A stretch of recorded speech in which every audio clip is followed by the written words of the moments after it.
اے اہل ایمان، گفتگو کے وقت پیغمبر خدا سے رائنا نہ کہا کرو، انظر نہ کہا کرو، اور خوب سن رکھو، اور کافروں کے لیے دکھ دینے والا عذاب ہے۔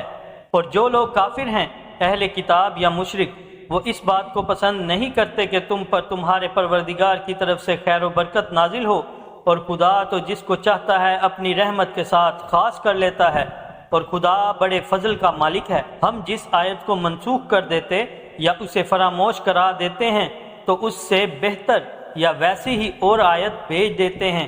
کیا تم نہیں جانتے کہ خدا ہر بات پر قادر ہے؟ تمہیں معلوم نہیں کہ آسمانوں اور زمین کی بادشاہت خدا ہی کی ہے، اور خدا کے سوا تمہارا کوئی دوست اور مددگار نہیں۔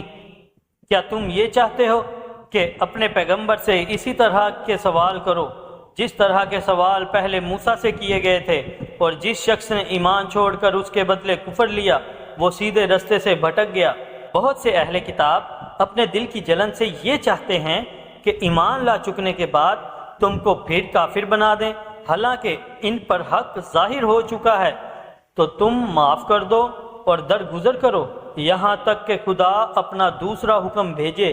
بے شک خدا ہر بات پر قادر ہے۔ اور نماز ادا کرتے رہو اور زکوٰۃ دیتے رہو، اور جو بھلائی اپنے لیے آگے بھیج رکھو گے اس کو خدا کے ہاں پالو گے۔ کچھ شک نہیں کہ خدا تمہارے سب کاموں کو دیکھ رہا ہے۔ اور یہودی اور عیسائی کہتے ہیں کہ یہودیوں اور عیسائیوں کے سوا کوئی بہشت میں نہیں جانے کا۔ یہ ان لوگوں کے خیالات باطل ہیں۔ اے پیغمبر، ان سے کہہ دو کہ اگر سچے ہو تو دلیل پیش کرو۔